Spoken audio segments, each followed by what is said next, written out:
¿Se ve ya la pantalla? Sí, sí se ve. Muy bien, Entonces, entonces, cuando usted decida, doctora. ok, entonces voy a pedir permiso a la persona que está coordinando de Perú. Si puedo dar inicio, por favor.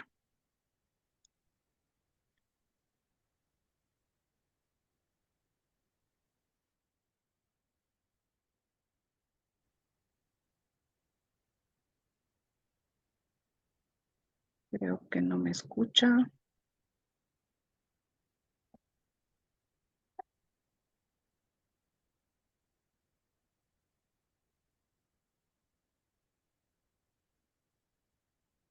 Bien, vamos a ser respetuosos con el tiempo. Han estado en punto. Entonces, vamos a comenzar el día de hoy. Colegas, buenas noches. Saludo con afecto a todos los profesionales que nos acompañan en esta sesión académica de la Asociación Médica Latinoamericana de Rehabilitación. En esta oportunidad, el Comité de Rehabilitación Pediátrica del AMLAR presenta a la doctora Gloria Montserrat González Patiño con el tema trastornos del desarrollo de la coordinación.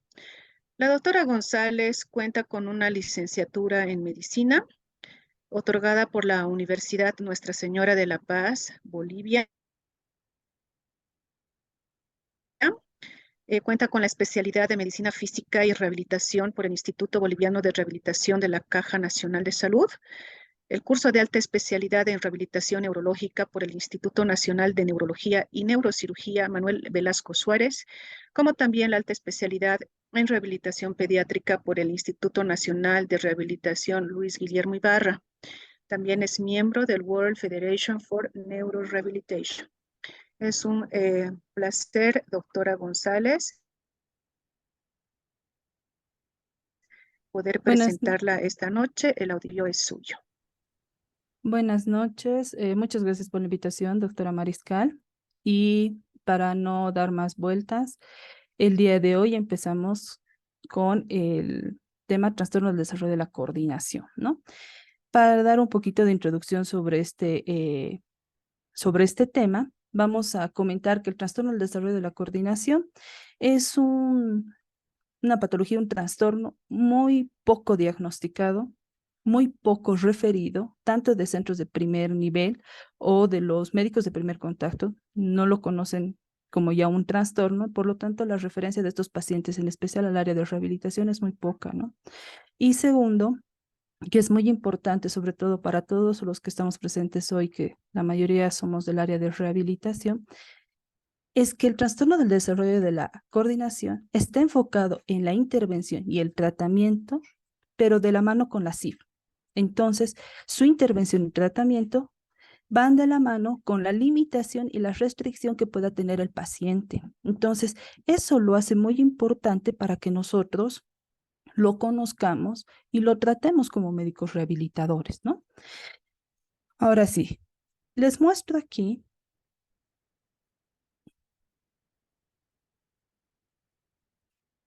Muy bien.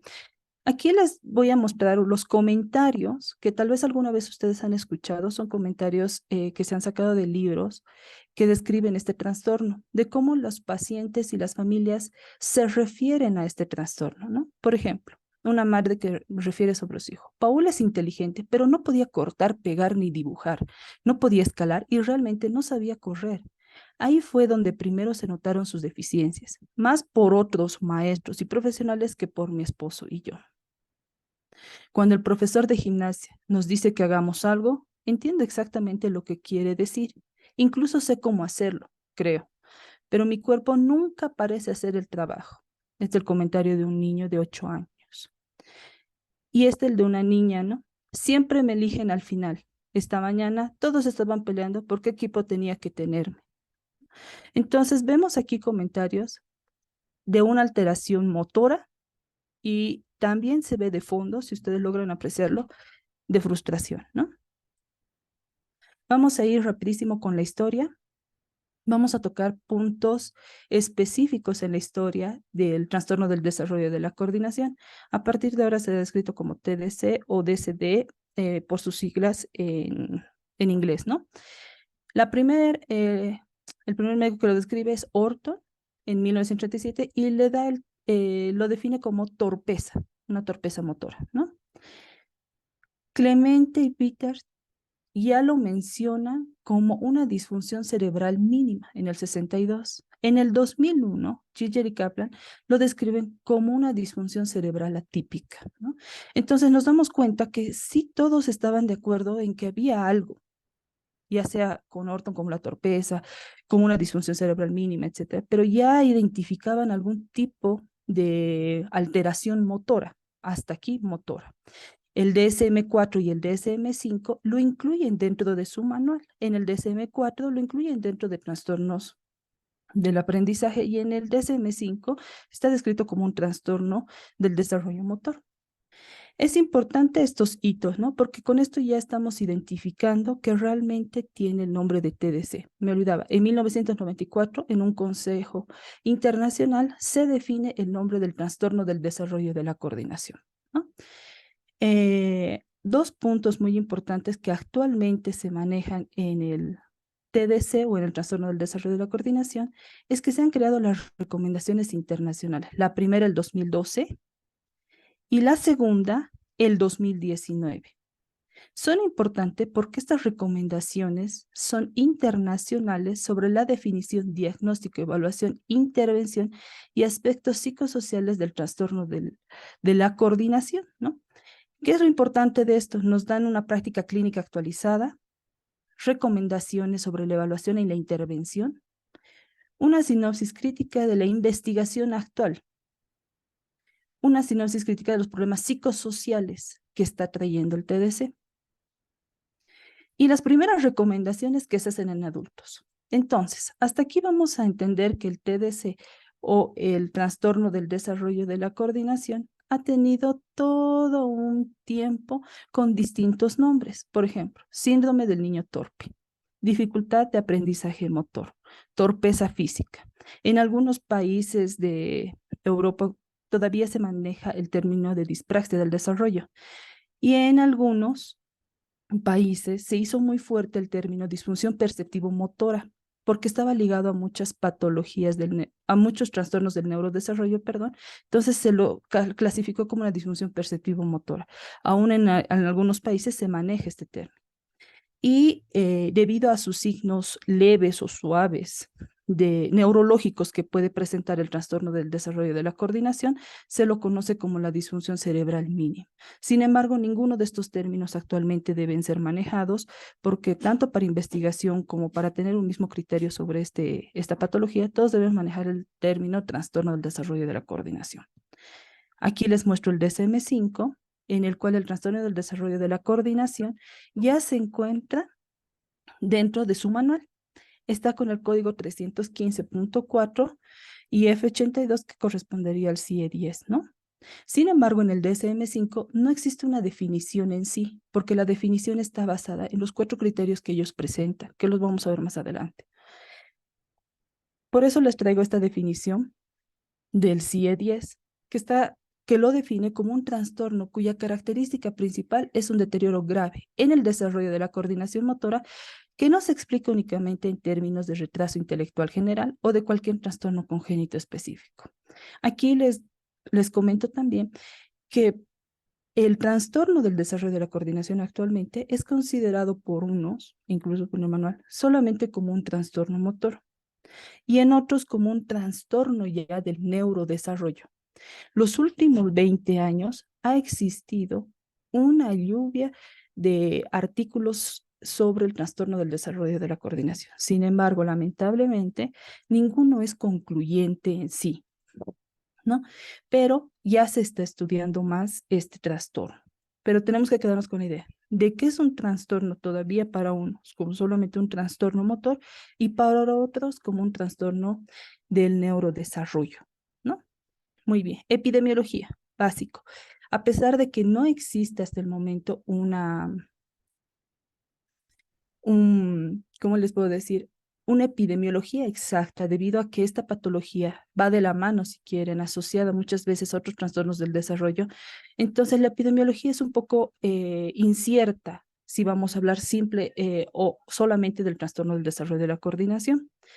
Entonces, la bibliografía que nos dice 5 y 6% en términos generales, pero puede variar hasta el 2%, del 2 al 20% en población escolar. Solo del 0,8 al 4,9%, digamos hasta el 5%, se clasifican como severos. La relación entre hombre y mujer, en la mayoría de los estudios nos dicen de 2 a 1, pero hay estudios que muestran que la relación puede ser 7-1. Y la persistencia hasta la edad adulta puede ser hasta de un 70% en algunos estudios, ¿no? Entonces sí es importante esto. Factores de riesgo. En realidad, los factores de riesgo se los ha relacionado con varios, pero los únicos en todos los estudios que se ha encontrado que comparten el mismo factor de riesgo y por lo tanto las recomendaciones internacionales del 2019 nos consideran 2 factores de riesgo. Uno, el parto prematuro y dos, el sexo masculino. El parto prematuro se divide en dos. Ya puede ser por una baja edad gestacional. Se dice que menor a 37 semanas de gestación, el riesgo de tener TDC aumenta y mucho más si es menor a 32 semanas. Lo mismo pasa con el bajo peso, menor a 1.500 gramos. Y en todos sí se ha notado como factor de riesgo el sexo masculino, ¿no? Sin embargo, por ser también por algún conocido, como les decía un principio, como un trastorno del neurodesarrollo, tiene factores prenatales, factores perinatales y factores postnatales. Si ustedes se dan cuenta, dentro de los factores prenatales, perinatales y postnatales, tiene muchas características o factores que encontramos también en pacientes, por ejemplo, y se lo relaciona mucho con parálisis cerebral o con otros trastornos del neurodesarrollo, por ejemplo, la depresión y ansiedad materna, ¿no? La subfertilidad, el tabaquismo. Factores perinatales, la edad gestacional, la prematurez, la asociación de varios factores de riesgo perinatal que haya tenido el paciente, marcadores de riesgo médico o que también es conocido como los criterios de riesgo neurológico que conocemos en los niños, ¿no? Corticoides, Entonces, todos estos entran como factores que también pueden estar asociados, pero que en ningún estudio ha sido concluyente hasta ahora, ¿no? Se habla en algunos estudios de una heredabilidad hasta del 70%, pero tampoco ha sido confirmado este punto en las recomendaciones del 2019. Ahora, por ser un trastorno motor, y nosotros sabemos que todo trastorno lo estudiamos también con la genética, se ha desarrollado estudios en relación a con qué patologías puede estar asociado. Y se ha demostrado que puede estar con bastantes patologías. Todas las del neurodesarrollo en realidad pueden estar afectadas e incluso muchos síndromes, pero los que más se han estudiado es el síndrome de Down, que nos indica que puede presentar el paciente con síndrome de Down un TDC, un trastorno del desarrollo de la coordinación indicativo. ¿Por qué? Por la coordinación motora, incluido el equilibrio, la coordinación ojo-mano y la capacidad visomotora que la puede tener alterada. Entonces, esas son algunas de los puntos que lo toca, pero no se ha encontrado que en todo el exoma haya una relación genética en realidad con el síndrome de Down o sola del TDC, ¿no? Otro es el síndrome de Klinefelter, relacionado con el déficit de integración visomotora, la destreza motora fina y la coordinación. La de lesión terminal del brazo largo del cromosoma 6, igual por las alteraciones en la coordinación motora, la hipotonía y sobre todo si está asociado a autismo, se menciona que puede tener un mayor factor, ¿no? Para que se produzca el TDC. El TDAH. El TDAH, como vamos a verlo más adelante, se encuentra hasta en el 50% de los pacientes con TDC. O sea, un paciente con TDAH puede tener, el 50% de los pacientes con TDAH pueden tener TDC. Y esto se ha demostrado con algunos estudios en los que indican que no se ha encontrado en realidad una genética, un exoma, algo que lo ligue directamente, pero hay un aumento del volumen de la materia gris en la circunvolución frontal superior derecha que indica que puede tener esta relación. Y el TEA o el autismo, en el que se indica que puede haber una variante recurrente del número de copias en esto. En relación al autismo, se ha mencionado mucho que puede ser por una epigenética que puede estar relacionada. Sin embargo, ningún estudio hasta el momento ha sido concluyente. Las relaciones genéticas que menciono aquí solo han sido demostradas en algunos estudios, pero ninguno se ha vuelto a repetir. Por lo tanto, tampoco lo mencionan con una relación estrecha genéticamente en las recomendaciones, ¿no? Internacionales del 2019. Pero vamos a ver lo que es la epigenética. Dentro, perdón, dentro de la epigenética se habla básicamente de una metilación del ADN.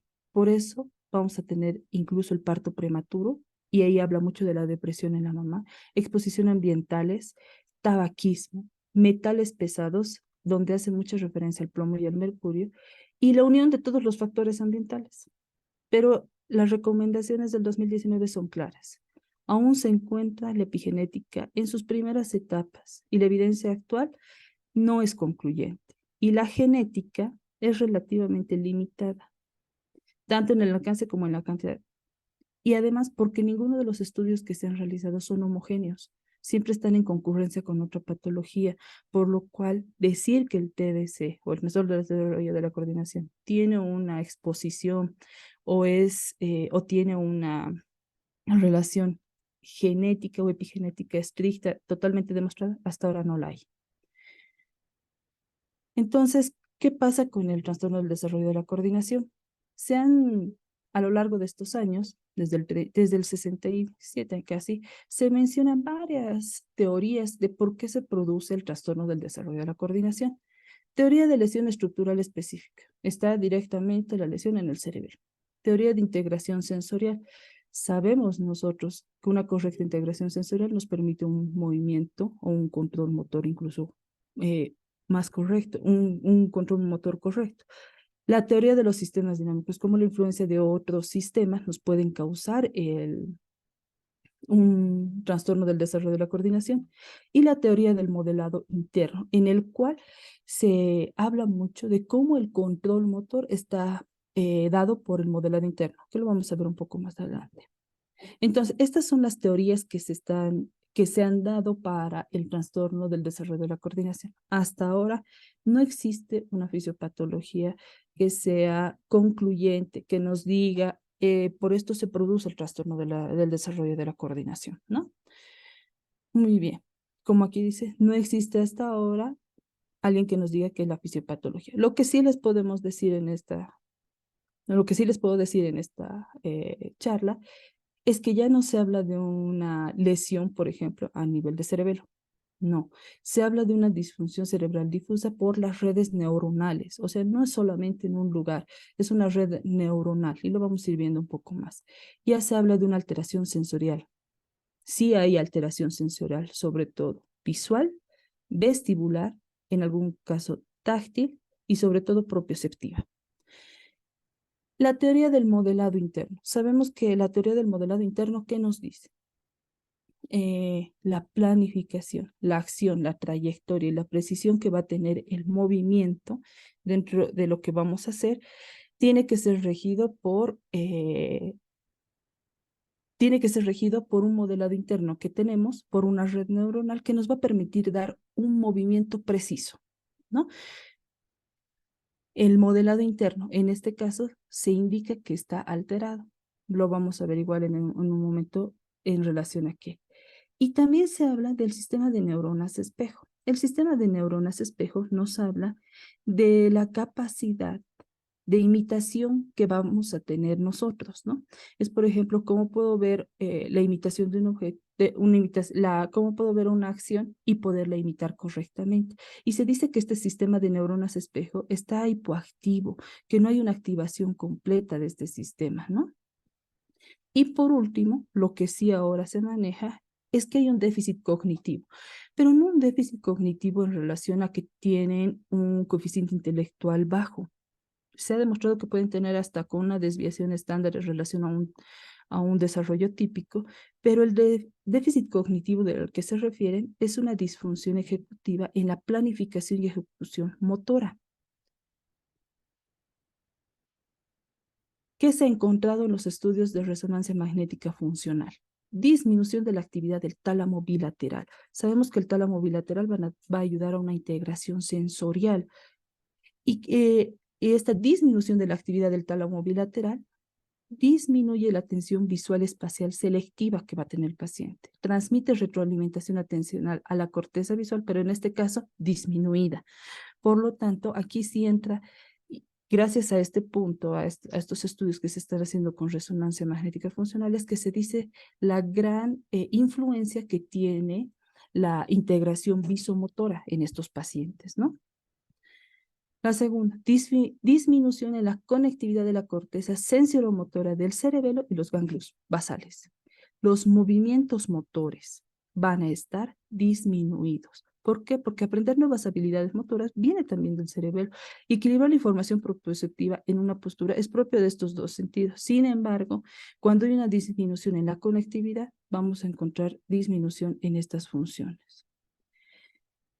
Lo mismo, disminución en la corteza sensoromotora y la circunvolución frontal media, la corteza cingulada posterior y el precuneus bilateral, ¿no? Esto vuelve a reforzar la teoría del procesamiento visual espacial y las capacidades visoespaciales reducidas que va a presentar el paciente. Y por último, reducción del volumen de materia gris en la circunvolución frontal superior, media y una menor difusión en la materia blanca. Esto se ha demostrado que está bastante relacionado con la parte ejecutiva, o si quiere la parte cognitiva de estos pacientes, porque van a tener alteración de la memoria del trabajo, la planificación y el rendimiento motor asociado a la atención. Entonces, las recomendaciones del 2019 que nos dice que en la clínica vamos a encontrar un déficit motor, déficit no motor y podemos encontrar alteraciones sensoriales, ¿no? En el déficit motor nos habla de la motricidad fina, gruesa y la coordinación motora que va a haber en estos. En el no motor hablamos básicamente de esta parte de planeación y ejecución motora. Una de las características más importantes es la planificación anticipada, ¿no? Las tareas duales que muchas veces van a estar afectados, pero sobre todo en pacientes más grandes, ¿no? Tareas de mayor precisión son las que son más difíciles en ellos. Tareas de limitaciones temporales y espaciales, ¿no? Sobre todo en condiciones visuales restrictivas. Y el control predictivo del movimiento con un aprendizaje procedimental reducido.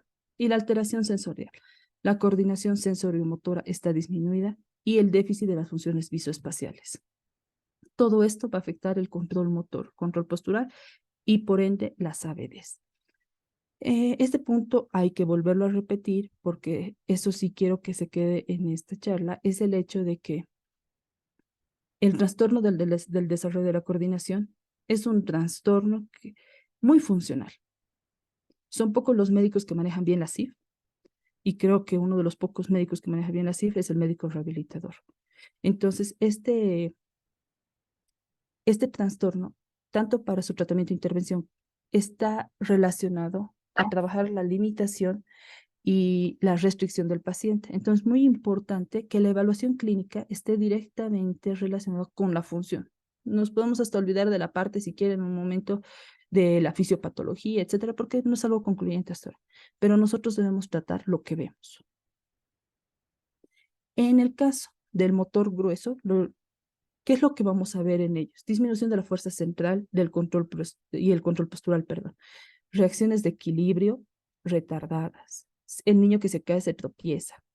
Movimientos motores que son más lentos. Hitos motores retrasados. Anticipación pobre.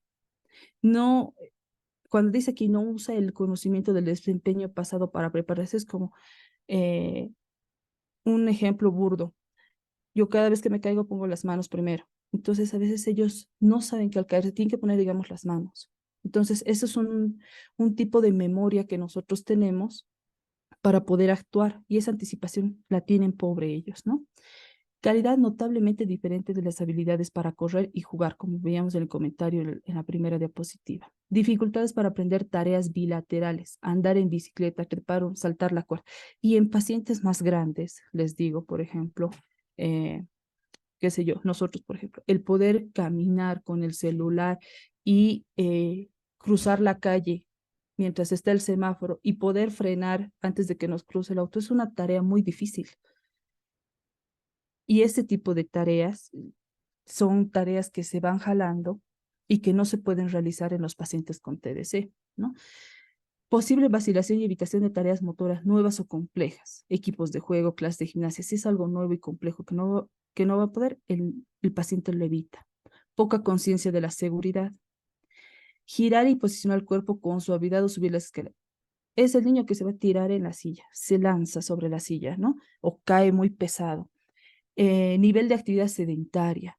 Tiende a no jugar con las reglas porque según las reglas puede perder, puede frustrarse, entonces prefiere no, le molesta, ¿no? A menudo se evitan los deportes de equipo como el fútbol porque indica coordinación, planificación, organización y eso lo tienen también alterado. Pero ¿qué es lo importante y lo que muchas veces pasamos por alto en el motor grueso y lo dejamos solamente como una torpeza motora? Que el paciente con TDC adopta estrategias y acciones compensatorias en la tarea, lo que permite solucionarlo de alguna forma, la acción que quiere hacer. Es como si realizara la acción con menos eficacia y menos eficiencia, en más tiempo y con más esfuerzo. Entonces, a veces por eso se nos pasa por alto. En el motor fino, disminución de la fuerza de los dedos, ¿no? En la mano, patrones de agarre desadaptativos o inmaduros, posible uso excesivo o insuficiente de la presión, escribe muy fuerte, escribe muy suave. Movimientos motores con la mano que son deficientes. A veces, como dice, parece llevar un par de guantes. Se cae o se le caen o rompen los artículos que lleva, ¿no? Habilidades de vestir que son finas, abotonarse, etcétera. Y los cordones de zapato, que a veces lo considero hasta como un hito motor, son difíciles en ellos. Problemas con los utensilios para comer, la coordinación para el cuchillo y el tenedor, igual la tienen alterada, a veces pues, tienen 10, 12 años, siguen comiendo con cuchara. Dificultad con el uso de herramientas, tijeras, lápiz, no pueden cortar bien, a la figurita le vuelan la cabeza, etcétera, ¿no? Escritura laboriosa y a menudo ilegible, ¿no? Capacidad de dibujo. Uno de los puntos que siempre se hace en la consulta, sabemos que nosotros no tenemos tiempo en la consulta, es hacerle dibujar al niño. Basta con decirle si respeta las líneas o no al pintar, incluso al papá, ¿no? Disminución de la capacidad para pegar y todas las actividades que a veces se hacen en el preescolar, eso ya lo tiene alterado. Juego constructivo y manipulativo, la construcción de bloques, el juego con legos, armar, construir, planificar, lo tiene alterado, ¿no? Déficit de articulación asociados. Muchas veces se menciona que el trastorno del desarrollo de la coordinación está relacionado con un trastorno del lenguaje. ¿Por qué? Porque en el lenguaje una de las características es tener una motricidad muy fina para poder terminar de pronunciar bien todas las palabras. Y ellos lo tienen un poquito alterado eso, ¿no? O sea, puede haber, no es que siempre lo va a haber. La parte sensorial, coordinación ojo-mano y ojo-pie, disminuyen la seguridad en las escaleras, problemas de tiempo necesario para patear, golpear y atrapar la pelota. Dificultad con juegos como la rayuela, cuatro cuerdas, etc. Mal juicio en las relaciones espaciales. Esa es una de las características más importantes en ellos, como veíamos, ¿no? Temporoespaciales.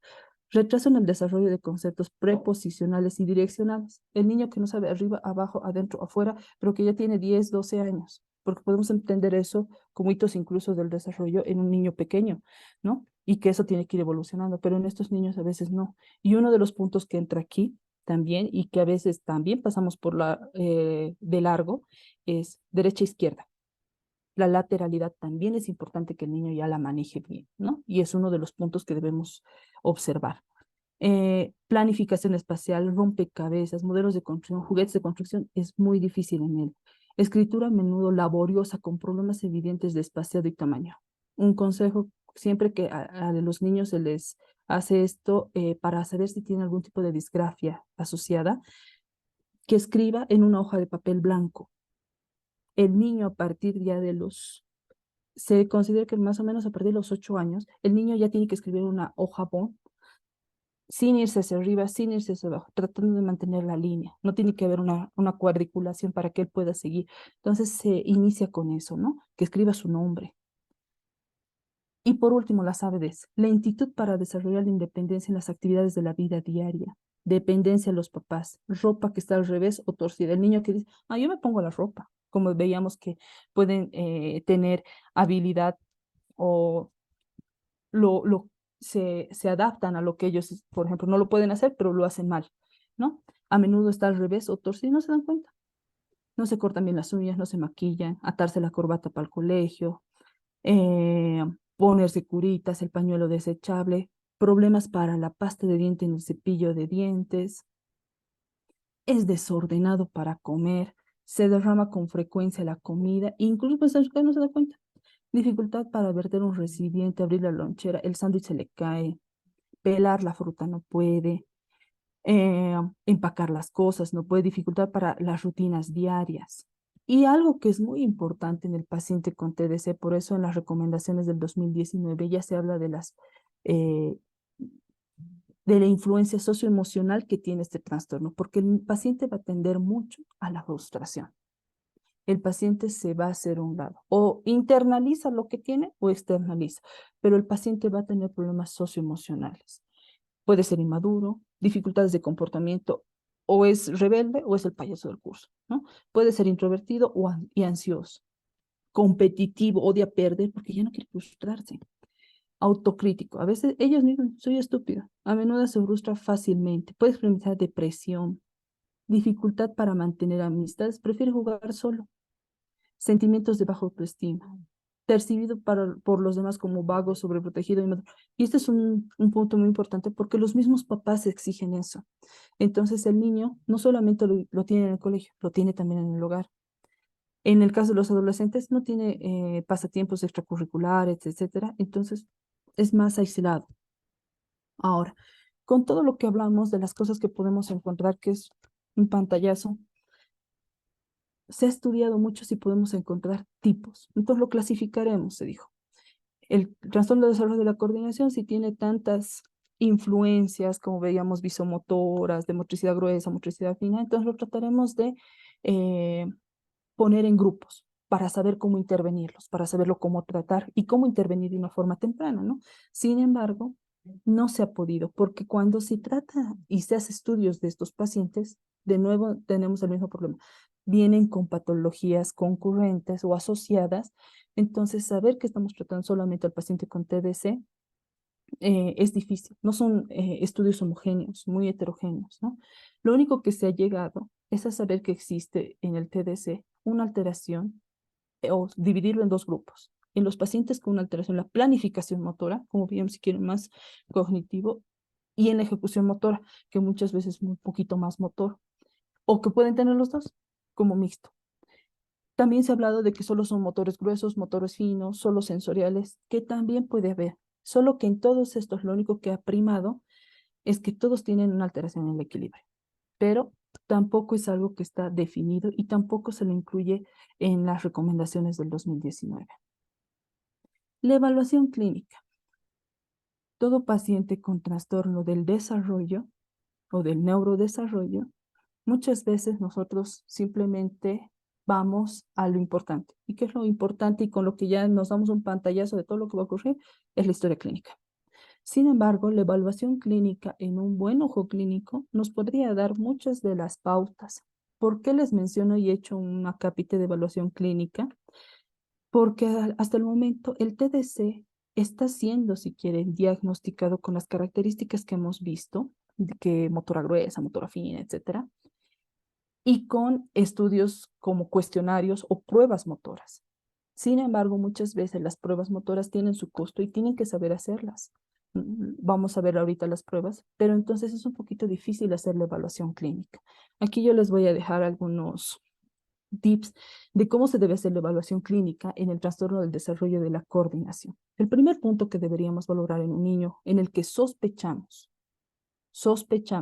de un trastorno de la coordinación, porque lo refieren como torpe al niño, es el control postural y el rendimiento motor grueso.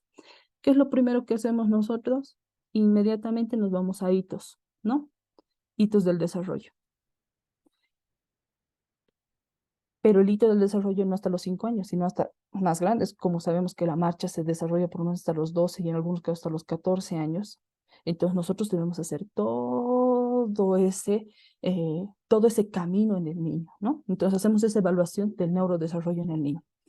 El primer punto que se ve es tono y fuerza proximal. Se ha demostrado que algunos niños pueden llegar a tener hipotonía, ¿no? Y la fuerza proximal, pero como no podemos estar manejando a veces en la consulta todo el rato al paciente si será tono y a qué nivel, si será proximal, si será distal. Entonces, ¿qué se le recomienda para el tono y la fuerza proximal del niño con eh, trastorno del desarrollo de la coordinación? Maniobras básicas. Poner al niño de 4 puntos en el piso, aunque sea grande, y ver cuánto tiempo nos aguanta de 4 puntos. Segundo, jugaremos a la estatua. ¿Cuánto tiempo puede mantener en una misma situación? El 2, y es algo que creo que la mayoría de los médicos aquí lo saben valorar muy bien, es la postura. Los niños, muchas veces por este tono y fuerza proximal, tienden a tener patrones de fijación. ¿Qué son los patrones de fijación? Son como patrones de fijación compensatoria. Lo manejo mal y entonces hago una cifosis y entonces hago una anteropulsión pélvica. Entonces, estos patrones de fijación que estos niños tienen, incluso se los llega a catalogar como un tronco rígido. ¿Y eso por qué? Porque están compensando, ¿no? Entonces, eso también es algo que solamente incluso viendo al paciente lo podemos hacer. Habilidades contra gravedad. A ver, es difícil la consulta, pero trepar, lanzarle una cosa y que el niño la pueda agarrar, saltar. Esas habilidades que pueden ser contra gravedad ayudan mucho para saber si el control postural y el rendimiento motor grueso es bueno. Los reflejos posturales. Eh, en el año 1998, Phillips y colaboradores hicieron un estudio de los reflejos posturales en los niños con trastornos del desarrollo de la coordinación y vieron que el reflejo tónico, tónico asimétrico del cuello y el tónico del cuello asimétrico pueden estar persistentes en ellos, porque se vio que muchos niños cuando se les lanzaba la pelota y ellos querían reaccionar, entonces hacían el movimiento de la cabeza y la extensión del pie y la mano, entonces por lo tanto no podían agarrar y se veía esta persistencia, incluso en sedestación. Entonces no está por demás si todos hemos llevado reflejos posturales, que valoremos esto en algunos niños. No es algo que se presente de forma constante, pero sí es importante que lo podamos ver, tal vez podemos inhibirlo y de esta forma ayudar a un mejor control motor en el paciente. Reacciones de enderezamiento y equilibrio. Las reacciones de enderezamiento y equilibrio, por lo general, son mejores realizarlas en un gimnasio, porque es mejor hacerlas con medidas de inestabilidad por ejemplo, para enderezamiento y equilibrio, no sé, una pelota suiza, un balancín. Entonces, es mucho mejor en estos niños, porque es lo que más se ve frecuente en ellos, ¿no? Control postural, sedestación y fatiga. Dentro del control postural, la sedestación es lo que más se ha demostrado en ellos, porque se sientan pero un minuto están así y ya se están apoyando en el apoyabrazos, o ya se están moviendo, o ya se están desvaneciendo en la silla. Entonces, no es un signo de hiperactividad que los niños puedan tener. Realmente no tienen un control postural bueno en la sedestación y aparte está asociado a una fatiga. Entonces, son cosas que un buen observador, yo sé que el tiempo en la consulta es muy corto, pero que nos podemos dar cuenta que el niño va camino a aquello, ¿no? Aparte, en el control postural también se aconseja el control de tronco. Está en sedestación y a modo de jugar le hago reflejo anterior, posterior, laterales para ver cómo se hace el control de tronco, ¿no? Y motor grueso, secuencia de saltos, balón prisionero. En el motor grueso es importante a veces, como estos niños tienden a hacer adaptaciones a los movimientos y tratar de camuflarlos o de que no se note que tienen un problema, no solamente hacerles saltar, se aconseja que en estos casos se le haga hacer, por ejemplo, un tandem, pero hacia adelante y hacia atrás. Secuencia de saltos, pero en el mismo lugar, para ver si lo puede hacer. Entonces, son algunas de las cosas que podríamos hacer en la evaluación clínica. La aptitud física. Estos niños van a tener una actitud aeróbica, resistencia, fuerza y flexibilidad muchas veces disminuida. Se ha demostrado que estos niños son los que tienen más sobrepeso en relación a los desarrollo típico. En relación al motor fino, visual e integración visomotora, lo que hablábamos a un principio. Es bueno, simple y llanamente, hacerle dibujar al niño, hacerle pintar, hacer escribir su nombre en un papel. Así nos podemos ver, así nos podemos dar cuenta, perdón, del tipo de letra que está teniendo el niño, si es legible, si tiene mucha presión, si no tiene mucha presión, ¿no? Y muchas veces eso lo vemos desde el control proximal del tronco hasta el movimiento distales de los dedos, hasta cómo cambia el lápiz de un lugar a otro. Pero si no tiene un buen control proximal desde el tronco, estas habilidades que se pueden ser manuales bilaterales pueden estar afectadas. Y también se le hacen las diadococinesias. Se le puede hacer dedo punta y se le hace talón, pierna tobillo, ¿no? Aparte, para la integración visomotora es importante ver la coordinación ojo-mano, coordinación ojo-pie, tareas motoras visuales, pero lo que a mí más me gusta es la integración visomotora. Como muchas veces, como lo hacen la integración visomotora, le hacen dibujar una manzana o le muestran unas imágenes al niño y que por favor él las pueda reproducir en un papel, ¿no? Entonces, esa integración de poder fijar la imagen y yo poderla hacer es muy importante. Procesos e integración, procesamiento e integración sensorial. Sabemos que ahora el actual trastorno del procesamiento sensorial ya está siendo tratado o ya se lo está implicando como un trastorno, no solamente como una disfunción de la integración sensorial.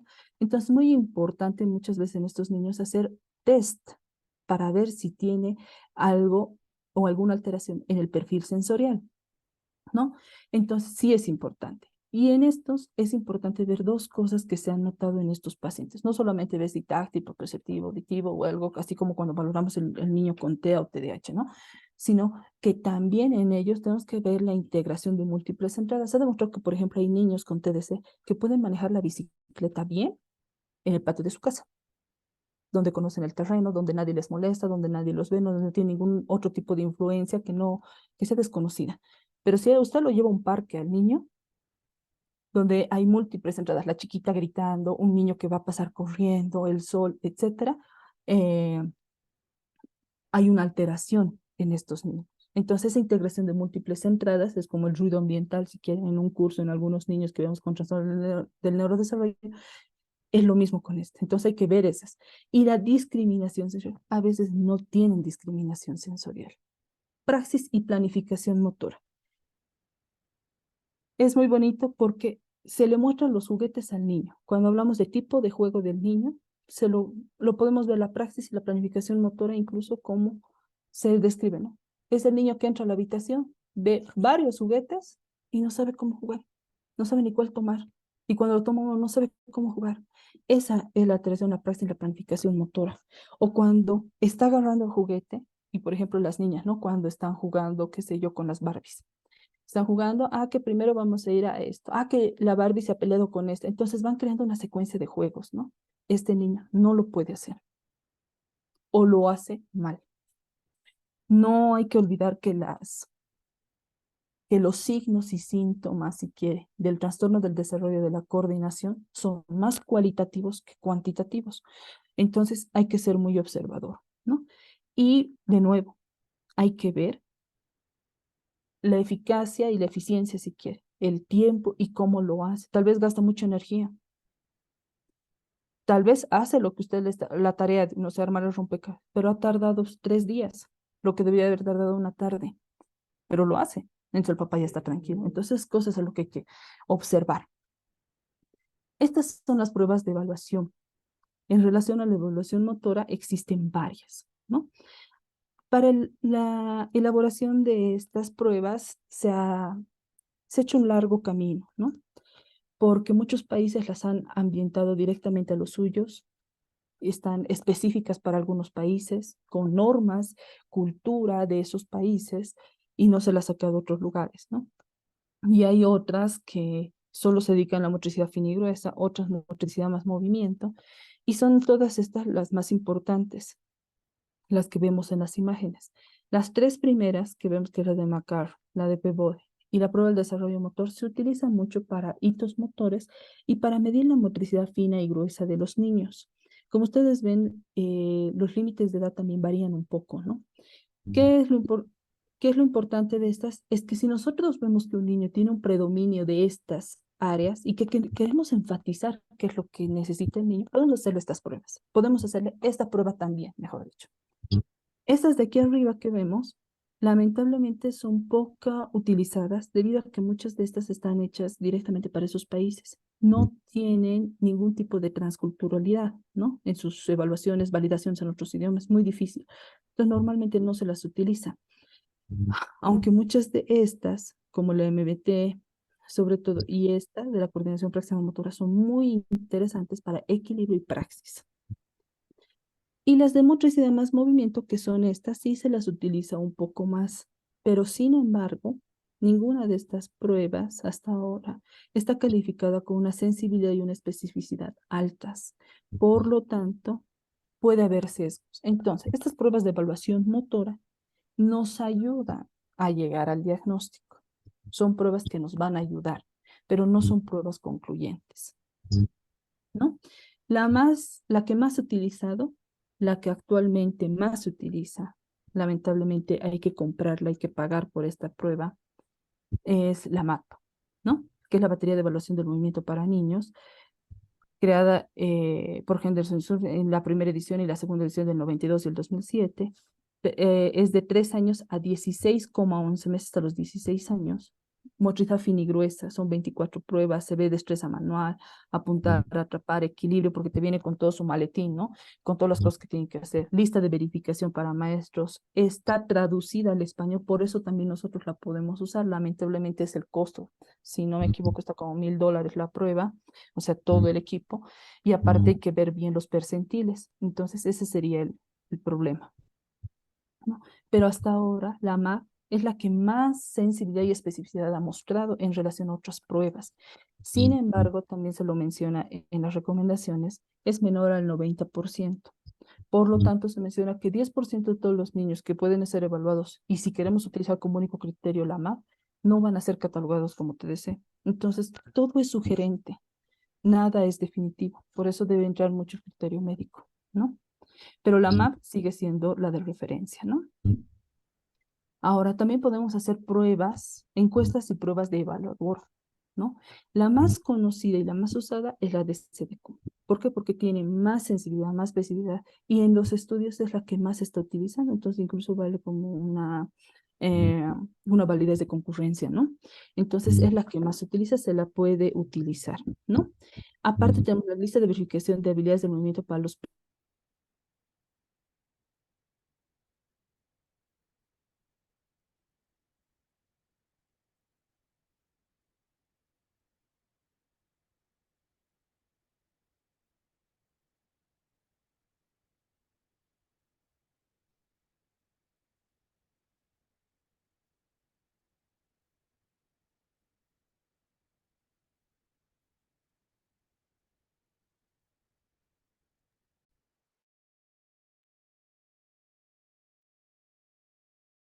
Doctora Gloria.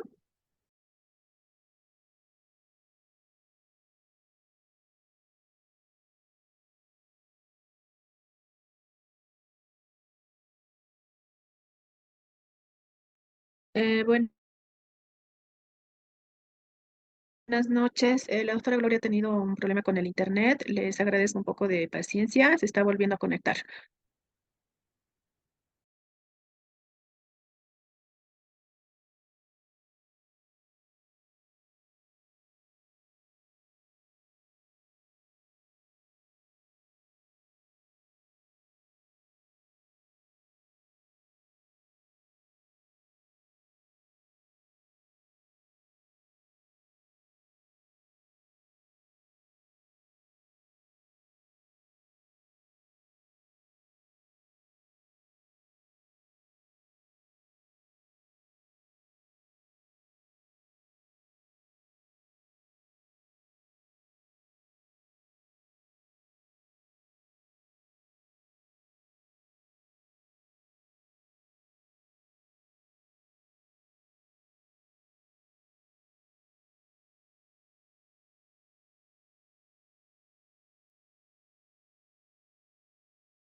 Sí, buenas noches, doctora Rivera. Enseguida la doctora Gloria se vuelve a conectar, por favor.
Por favor, a la persona que está como host, si puede aceptar a la doctora Gloria, el host en Perú, por favor.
Bueno, nuevamente se está conectando la doctora Gloria y recordemos que es muy importante dentro de la clínica del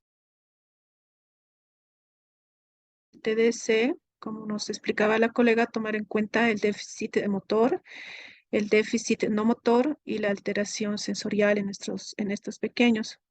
En la parte del déficit motor, tomar siempre en cuenta lo que es la motricidad fina, la gruesa y la coordinación motora. En la parte del déficit no motor, la planificación, control anticipatorio, las tareas duales y el control predictivo. Y también la parte sensorial en cuanto a la coordinación sensoriomotora y el déficit de las funciones visoespaciales. Doctora Gloria, ¿me escucha?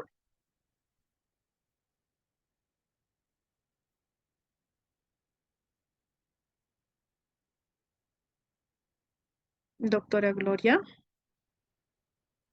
Ahora sí, ¿me escucha, doctora? Ahora sí, adelante, Ahora doctora. ya. Ya, mil disculpas, se me ha cortado la computadora.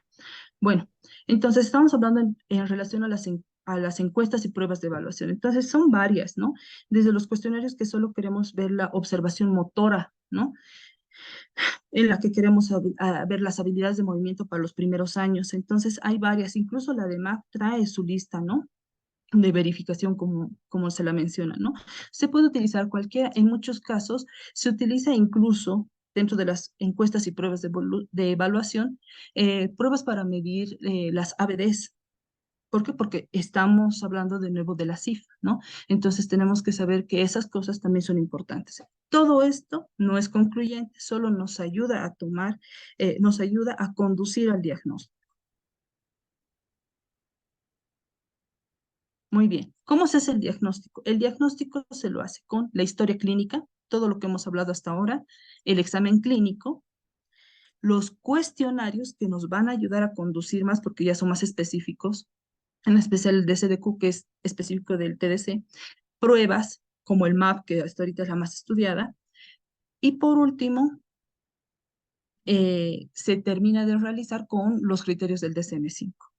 Sin embargo, este autor y colaboradores nos dice que hasta que llegamos a pruebas, debemos hablar de riesgo de sufrir trastorno del desarrollo de la coordinación.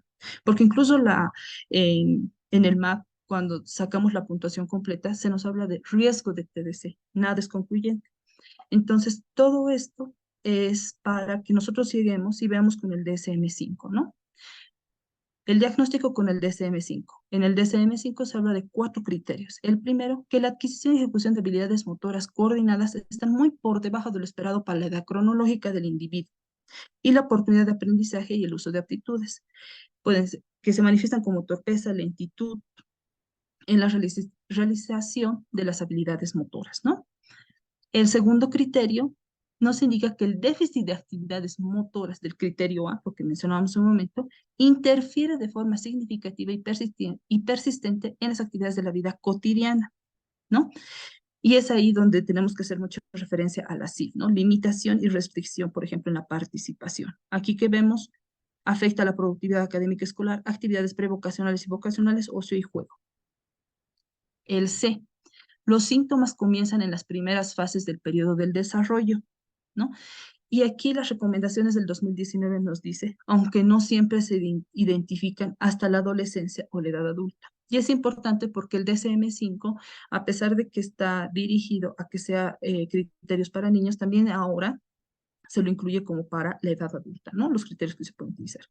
Y por último, las deficiencias de las habilidades motoras no se explican mejor por la discapacidad intelectual o deterioros visuales, o otra afección neurológica que altere el movimiento, por ejemplo, una parálisis cerebral. Como mencionamos que los factores son casi iguales, pero no tiene que serla, ¿no? Entonces, con esto nosotros tenemos. Y aparte, los déficits de habilidades motoras no se explican por ninguna otra condición médica de desarrollo neuropsicológico, social o cultural.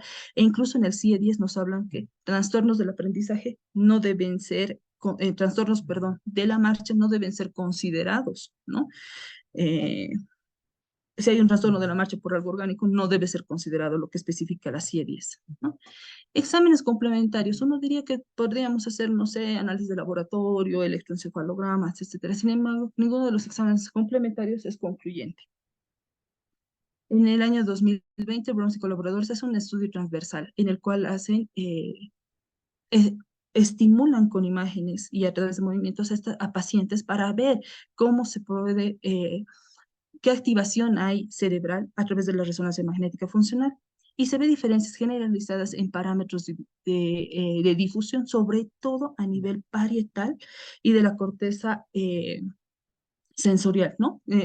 Córtico espinal, perdón, de las vías cerebelosas en el cuerpo calloso y en el fascículo longitudinal superior.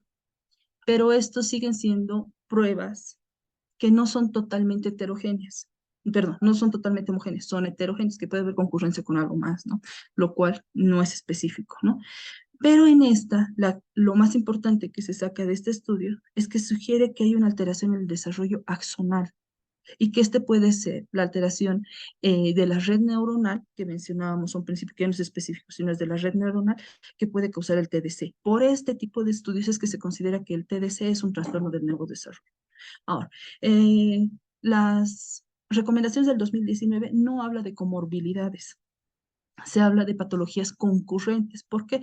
Porque no se sabe a ciencia cierta hasta ahora si realmente son concurrentes o son comorbilidades que están aparte, o realmente entre las dos son, ingresan los mismos síntomas y síntomas. Entonces está todavía en estudio, son trastornos del neurodesarrollo. Estamos aún en pañales en eso, ¿no? Entonces, la primera, por su alta frecuencia con esta, hasta el 50% es el TDAH. Es como la patología concurrente más alta, ¿no? Se lo ha denominado como un síndrome de alteración en la percepción incluso con red, se ha mencionado en el trabajo de Irie y colaboradores que las redes neuronales son diferentes y que incluso los movimientos que tienen son diferentes, o sea, las alteraciones motoras que tienen son diferentes, pero hay una concurrencia tan alta del 50 y en algunos hasta del 70% que se estudia mucho todavía. Por eso, niños que vean con TDAH tienen que ver si tiene TDC, ¿no? El TEA ha traído nuevos estudios y se ha mejorado que en el TEA sí mejora el TDC con el entrenamiento. Se puede comprender mejor los déficits en la imitación motora y los hitos también pueden mejorar. ¿Por qué? Porque se ha demostrado que las alteraciones motoras del TEA son muy diferentes a las alteraciones que puede tener el TDC, pero están también como una patología concurrente. Trastornos del lenguaje, mayor riesgo de desarrollar y pocos han sido los estudios, pero todavía se lo considera una patología concurrente. La disgrafia y la discalculia como trastornos del aprendizaje, la atención visual a la lectura, memoria verbal. El TDC incluso puede mostrar una dificultad al escribir, como mencionábamos en la disgrafia, por eso en niños es importante el escribir. Y la motilidad ocular. Hay anomalías en la acomodación muchas veces en estos niños y es por eso que se debe ver si es una patología concurrente, si solo fuera una anomalía de la acomodación o es una alteración visomotora, ¿no? ¿Qué es importante? Como patologías, no, perdón, como comorbilidades, lo que en este momento sí está son los trastornos del ánimo. Eso sí está catalogado como un trastorno del ánimo. como comorbilidad. Y la obesidad, porque estos niños sí están mostrando obesidad dentro de las comorbilidades. Plan de intervención. En las recomendaciones del 2019 se habla de un plan de intervención. Uno, el plan de intervención tiene que estar centrado para remediar el deterioro, reducir las limitaciones de la actividad y mejorar la participación. Como vemos, seguimos enfocados en la CIR. No solamente debemos ver lo que está mal, sino las fortalezas y debilidades. Se debe hacer todo esto, integrar los hallazgos, limitaciones y crear metas. Todo eso es un proceso complejo. Perdón.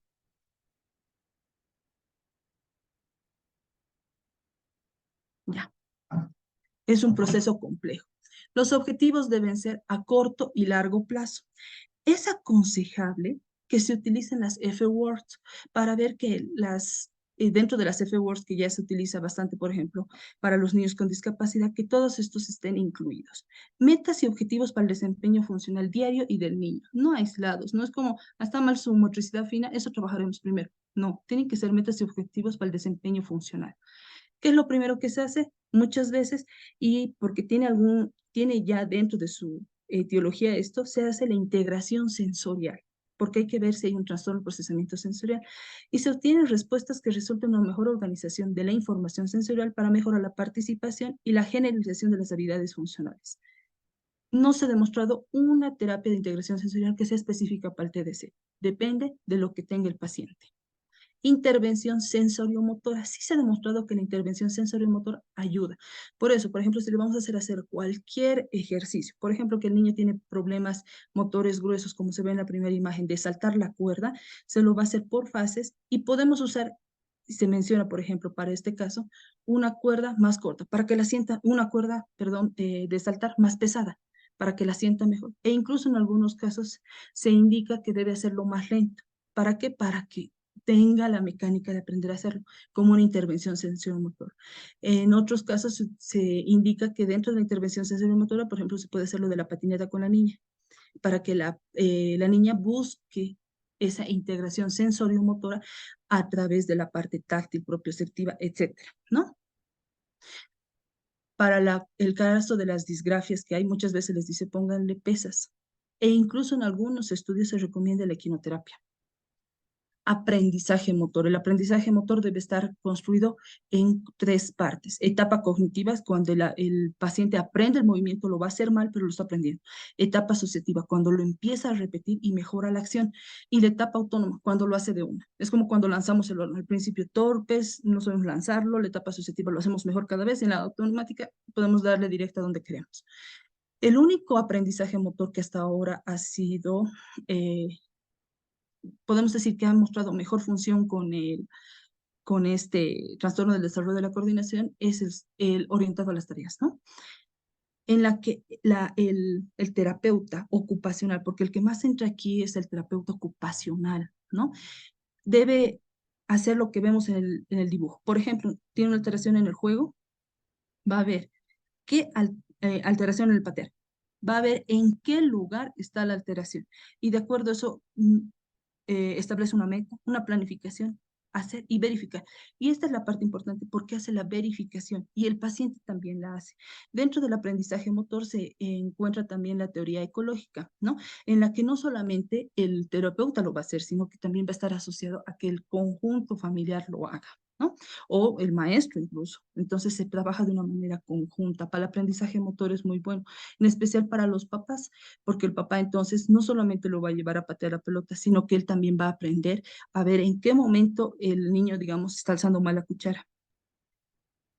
Ahora, para la planificación anticipada y la ejecución del movimiento, que hemos visto que son las alteraciones más sensibles cognitivas, se han dado dos tipos de terapias, que es ahorita las que más se están utilizando, que es el entrenamiento de imágenes motoras y la observación de imágenes. El entrenamiento de imágenes motoras es básicamente lo que vemos, si quieren, en la primera imagen, en la que hay el entrenamiento de la imagen motora. Pero no solamente es como en el videojuego con el Kinect, por ejemplo, en el que copiamos, sino que tiene que haber una retroalimentación sensorial. Incluso debe imaginarse el paciente el olor, por ejemplo, si le enseñamos a lanzar una pelota, etcétera, el olor del parque. Si levanto la mano, ¿cómo sería levantar la mano, el peso de la mano? Entonces, todo ese entrenamiento de imágenes motoras sí ha demostrado buenos eh, resultados en estos pacientes para mejorar la planificación anticipada. Con esto creamos una memoria, si quiere una memoria del trabajo en estos pacientes para que podamos realizar correctamente el ejercicio.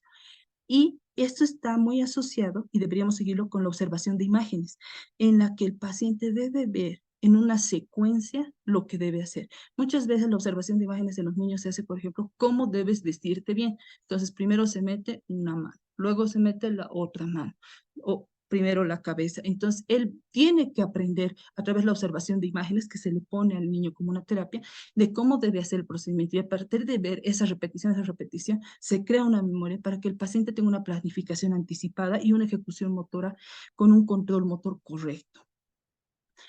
No está por demás, no está en las recomendaciones, pero yo lo pongo, es la estimulación visual. Debemos evaluar una disfunción acomodativa, estrabismos y la visión binocular. Sabemos que la visión binocular se va formando, es parte de los hitos del desarrollo visual, ¿no? Entonces es importante ver cualquier tipo de estimulación visual que empiece en monocular y luego binocular, está bien, pero es importante ahora integrarla, ¿no? El entrenamiento físico. Se ha demostrado que los deportes que tienen más repetición son los que mejores van a funcionar en los niños: nadar, correr, patinar, esquiar. Y la dificultad de deportes que tienen un alto grado de desafío espacial, béisbol, hockey, fútbol americano, baloncesto, son los que son más difíciles. ¿Por qué? Por lo que mencionábamos hace unos minutos. Estos pacientes que tienen el problema de áreas sensoriales o de estímulos sensoriales que pueden entrar y que no pueden controlar, no es como en el patio de su casa que no va a pasar nada y el niño está manejando la bicicleta, sino que en esto, por ejemplo, en el fútbol alguien le va a lanzar de allá, alguien le puede chocar, alguien va a gritar. Entonces, esas cosas no les dificultan un poco más. Por eso, se debería hacer una escuela de padres para incluso a los papás recomendarles estas cosas. No es el papá que quiere que el niño juegue fútbol, sino que aprenda a nadar. Son las cosas que mejor le pueden servir en ese momento al niño.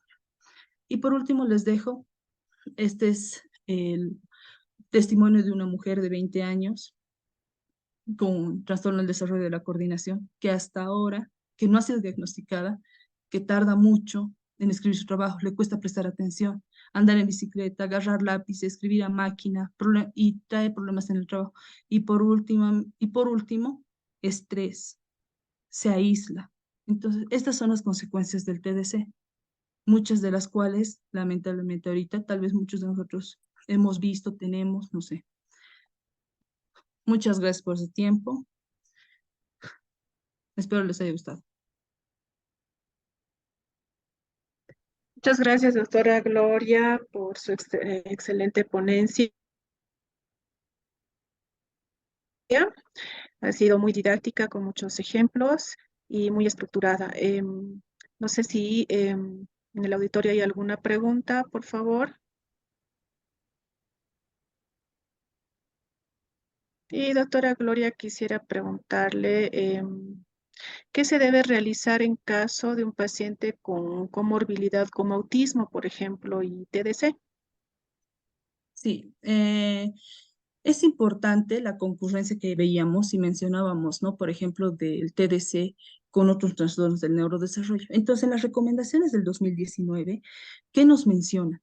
Que se debe ver la parte más afectada. Un ejemplo, si, qué sé yo, en el autismo está muy afectada la parte conductual o la parte, qué sé yo, sensorial, lo primero que se debe trabajar es eso y no el trastorno del desarrollo de la coordinación, porque no vamos a poder trabajar uno, siendo que el autismo está trayendo más limitación y restricción que el mismo TDC. Entonces, ¿qué se recomienda en estos pacientes en los que se ve que sí hay una patología asociada? Que se trabaje la que tiene en ese momento más predominancia. En este caso, en el autismo, si es cognitiva, si es conductual, lo que más predomina, digamos, en el autismo, primero se debe hacer la terapia conductual, porque la recomendación también va a que no se debe sobrecargar al niño. El niño tiene que ser niño. Entonces, tampoco es darle, le daré entonces fisio, le daré terapia ocupacional, le daré psicomotricidad, le daré fono. No, debemos ir por partes, ¿no? Muy bien, muchas gracias. Y bueno, preguntarle si existe alguna medicación para el trastorno del desarrollo de la coordinación. En los artículos se ha mencionado que no existe una medicación. Se ha mencionado en algunos momentos que que para todos los trastornos del neurodesarrollo puede servir lo que está en boga ahorita es el omega, ¿no? Con algún tipo de estimulante más, etcétera, pero no es concluyente.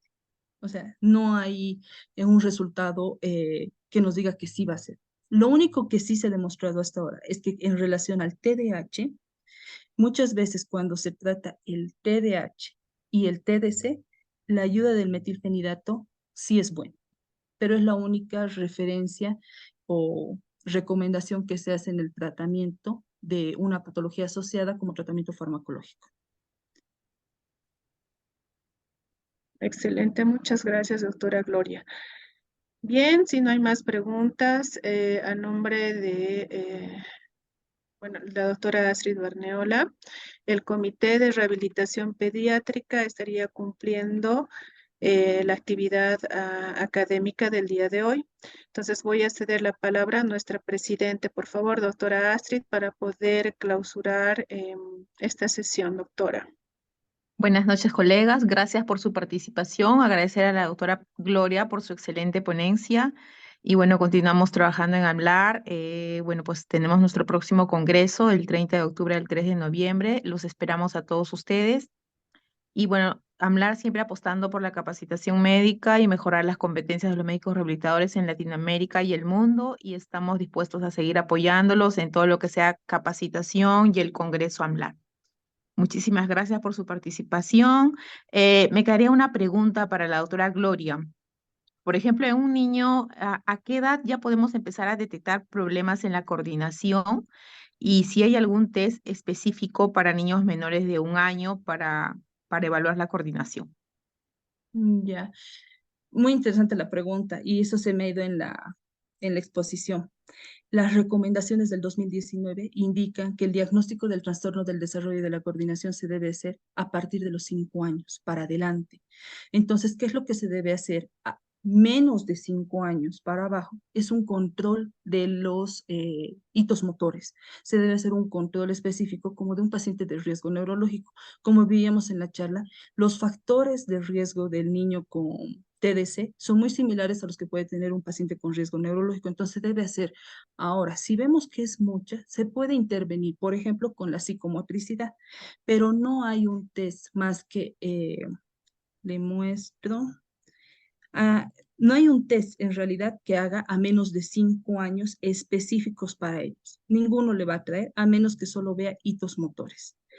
Yo les recomiendo, pero doctora, en edades muy tempranas se puede ver la lista de verificación de habilidades de movimiento para los primeros años, que son encuestas y pruebas de evaluación, pero siempre siendo subjetivo porque es el criterio del papá. Entonces, espero que nos pueda ayudar en eso, en los más pequeños, pero las recomendaciones es que el trastorno de desarrollo de la coordinación sea por lo menos hasta los 5 años. Excelente, doctora. Muchísimas gracias. Creo que sin más alguna pregunta no hay. Todos le están agradeciendo por su excelente ponencia. Saludo desde Nicaragua, México, Perú, Venezuela. Muchísimas gracias, doctora. Bueno, le esperamos en siguientes ponencias y sin más que decir, damos por clausurado este evento de la rehabilitación pediátrica. Muchísimas gracias, doctora Adriana Mariscal, y a todo su equipo del Comité de Rehabilitación Pediátrica de AMLAR. Muchas gracias. Que tengan buenas noches. Hola, Buenas noches. buenas noches, colegas. Buenas noches a Muchas todos. gracias. Los esperamos en el AMLAR en Lima, Perú.